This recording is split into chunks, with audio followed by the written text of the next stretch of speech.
gave their closing argument, and Madison County Prosecutor Rob Wood, stood in front of the jurors, just like I'm speaking to you. He held a handheld mic rather than a lectern. He had a presentation being shown on the screen, and he forced or reiterated the words that we heard from opening statements, that this case is about sex, money, and power.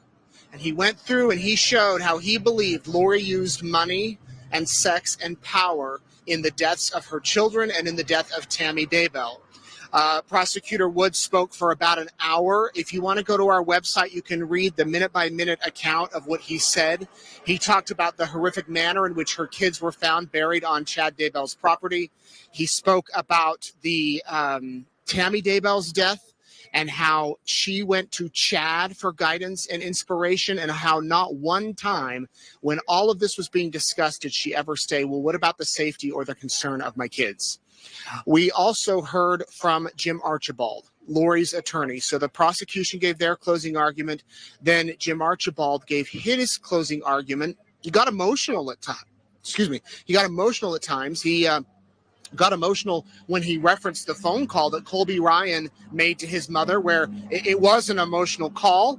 And Jim got emotional talking about it. He also got emotional talking about he basically made the comparison that everything that the Jesus Lori thought she was following came from Chad Daybell.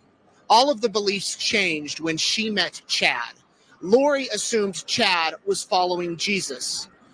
And because of that, she may have made some mistakes. He said there is no proof, not one bit of proof in all of the text messages and any of the evidence that Lori killed her children, and that there is no proof that Lori killed Tammy Daybell. And he addressed these point by point by point. And he said that Chad was being led by the storm. And if you've been paying attention to this trial, the storm is a reference to Chad's private parts. And he was saying Chad was being led by that and Lori was following. And that the Jesus Lori believes in is not all of this crazy, he kept saying, weird religious stuff. He called Chad Daybell's book stupid, his books that he couldn't sell. He said if Lori was really after money, why would she kill her Charles Vallow, who was making $400,000 to $500,000 a year, and chase Chad Daybell, who was making $30,000 a year and had declared bankruptcy? So it was an interesting point. So where we are at right now is we are at a lunch break until about 1:30.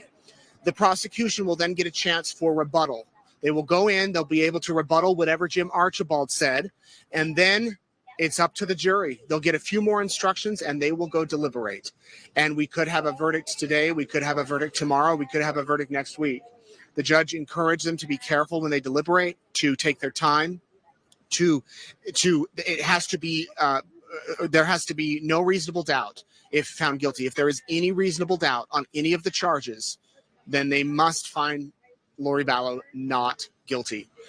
After her attorney spoke, gave his closing arguments, Lori was up there. She stood up. We all left the courtroom. I hung around for a minute just to see her reaction, and she had her back to the crowd, and she was aggressively speaking with both of her attorneys. So I don't know if she was pleased with the closing or upset with the closing, but this is the first time in the trial that her attorneys have really kind of gone after Chad or really tried to place any of the blame on him. So, I want to try to maybe talk to somebody who was in the courtroom to get their thoughts. Can you walk with me? Walk with me. We're going to go up here just for a minute. These ladies have been here at the courthouse for a few days. Can I do a quick interview with you? We're live right now. Okay. Or with you, one of you? Yeah. You were in the courtroom, weren't you? Yeah, so was she. Yeah, so would you stand up? Yeah, sure. So tell me, what did you think? What did you think of the closing arguments? I thought the prosecution was wonderful, very succinct and to the point, and took us on a timeline. I felt really bad for the defense. Why is that? They were struggling to come up with something, and they really didn't. Did any of their points resonate with you? Did you think, ooh, that's a point? Not one. Not one? Not one. What resonated with you most out of Rob Wood's closing argument? Most, let me think. Understanding that she used to be a different person. I think that was interesting when there were so many witnesses talking about how she used to be a good mom. She was a good mom. She loved those kids. She was so symbolic that, even the Woodstocks wanted JJ to live with her and all of that, that's who she used to be prior to the new belief under Chad and the person that she became with Chad. Tell me the question you was walking out, because I'm sure our viewers are asking too. What happens next? How do they determine the jurors and who the 6 that leave? Are they going to do that in public or they do that in private? And when does that happen? So from what we understand, there's 18 jurors that are still in there. Not one has left. They assume that one might get sick or have a death in the family or something, but they've all been there. But only 12 will deliberate. And so the judge will, at random, pull numbers out of a hat, and these are the 12 that will stay and these that will go. And we understand they will do that after the rebuttal. And they will do it in open court. I believe we will know. So there's those 6 jurors that have been here for 6 weeks. They won't get to give their thoughts. Did you want to say anything? Were you inside? I was.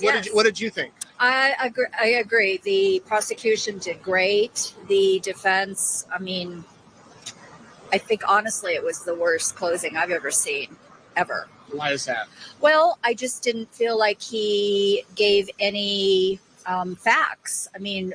Where were all the texts from Lori about after? Where are my kids? Or why aren't my kids still here? Or where are they? Or I'm sad that they're dead. She never once said anything like that. If I was, obviously didn't happen, so he couldn't bring that up, but it was just, there was not a lot. And I didn't understand the crying.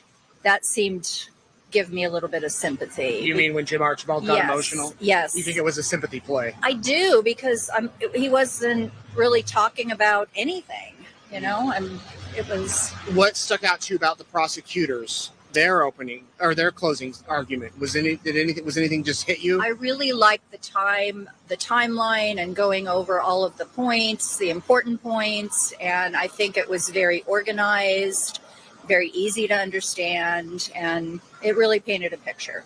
Well, we'll let you guys eat. I know we're on a time crunch, and I have to eat too. Thank you. Did you want to? Let me talk to you. You don't want to say anything? I'll say something. No, you won't. No. Just talk to me like the camera's out here. You've been here a few days. A lot. And what have you thought? The closing in particular, Yeah. I'm going to ditto what they said, so nothing different. Prosecutors, I think, nailed it, painted that really clear picture that summarized everything really well. Defense, I just don't think they have a defense. Yeah. And you could tell, at least my perception was, Lori looked angry. Like she looked maybe disappointed or maybe surprised by what he was saying, which I would think she would know what the defense is going to say, but she looked very annoyed. One of the things that I just said, you all didn't hear because you were up here, is this seems to be kind of the one part in the trial where they kind of went after Chad. They haven't really done that. Have you noticed that? I think the defense has brought that up in previous or when they were cross-examining or when they were bringing their case. But today, for sure, they were so focused on that.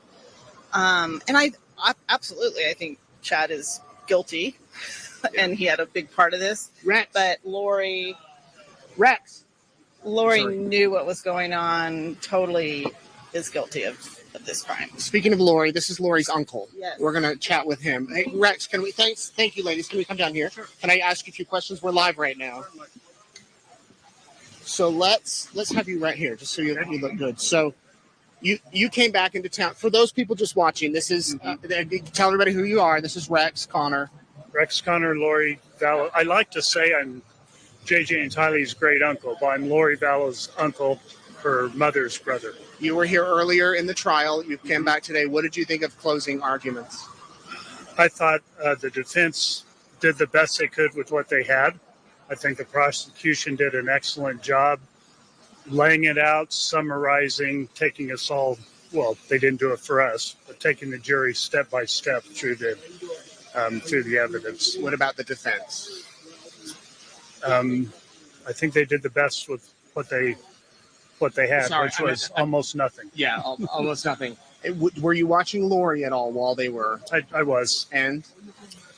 No change in her demeanor, same way it's been the full trial, I believe. Yeah. What's been your overall take? How do you think the jury's taking all of this in? That's the big question, isn't it? Well, we'll find out when they come back with a verdict. I don't have any insight to that. I hope it's like the rest of us, but you just don't know with the jury, do you? So I can't imagine. I've tried to imagine. I've really put effort into it. My whole family has. We talked about it. I can't imagine that they would see it any differently than the rest of us. And everyone I've talked to sees it pretty much the same. It's pretty clear what Lori and Chad did. Although we don't know all the details, we wish we did. We wish we'd get some more insight to that. We probably never will, but it's pretty clear how evil this is. We just don't know why they did things that evil. Yeah, that's the question we'll probably never know the answer to. Any prediction on when the jury will have a verdict? It would surprise me if they deliberated longer than it takes to drink a can of soda. Wow, that quick.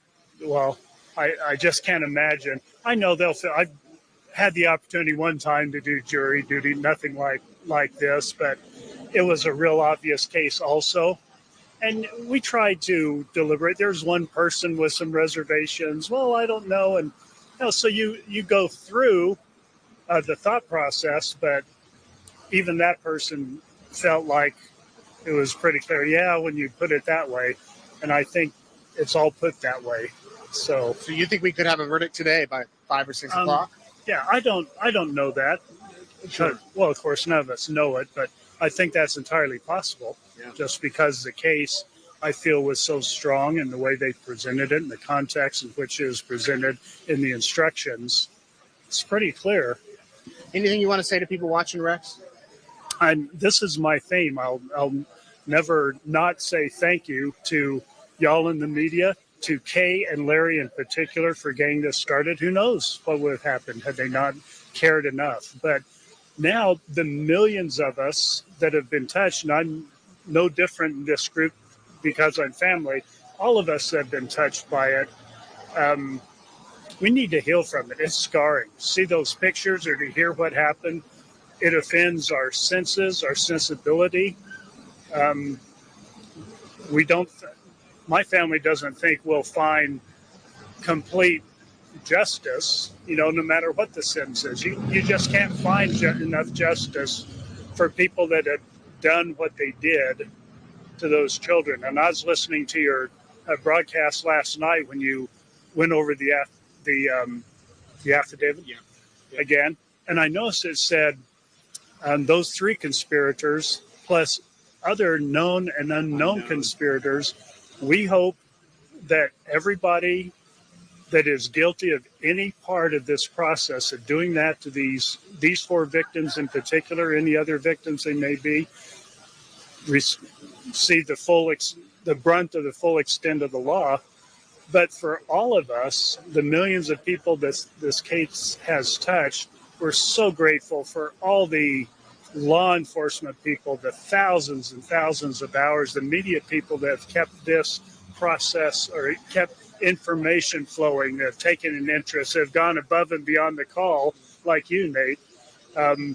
We're just grateful for everyone that's been involved to bring justice to these people. Thank you, Rex. Good seeing you. Go get some lunch. We'll see you back in there. Okay, thank you. All righty. So there you have it. Let me just kind of paint the picture really quick, give you an idea. We'll scoot back, Kalama. Hi.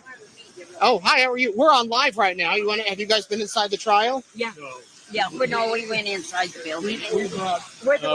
We brought Larry and Kay a picture of Kylie and JJ and Nice. give it to them today when they. You gave it to them all? Yeah, we gave it to them. It's daughter, my little grandson. Oh, He died 19 years ago, and so for 30 years, I started doing it before, and then after he passed away, that was my way to honor him.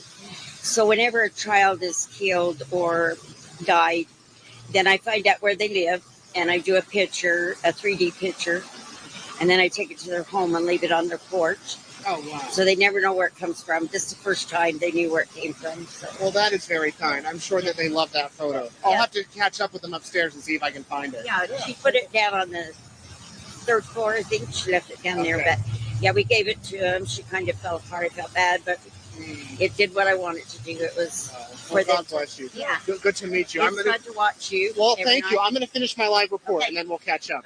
All right. Let me show you really quick, just give you an idea. So media from all over the places here. You've got media on this side. We're going to do a 360. You've got media. This is quite an increase in the presence of reporters who are here. And I want to tell you, we're going to keep you updated today. The second that verdict comes out, we're going to send out a push alert. If you have downloaded our app, if you have not, download our app. It's free. It's on the App Store. We'll get a push alert out to you the minute the verdict comes in, and we'll have a heads up. We're going to get, I'm told we're going to get a news release that says the verdict is in.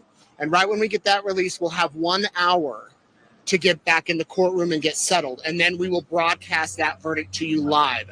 Wherever you're watching from, we will have the verdict on that channel. So stay with us. We're going to go have lunch because we have to be back there in 10 minutes. So thank you for watching. I'm Nate Eaton. I'm going to tell the other Nate in the newsroom that he can cut the feed now so that I don't stand here for the next 10 minutes looking foolish. So Nate, cut it off. Thank you. We'll be back soon.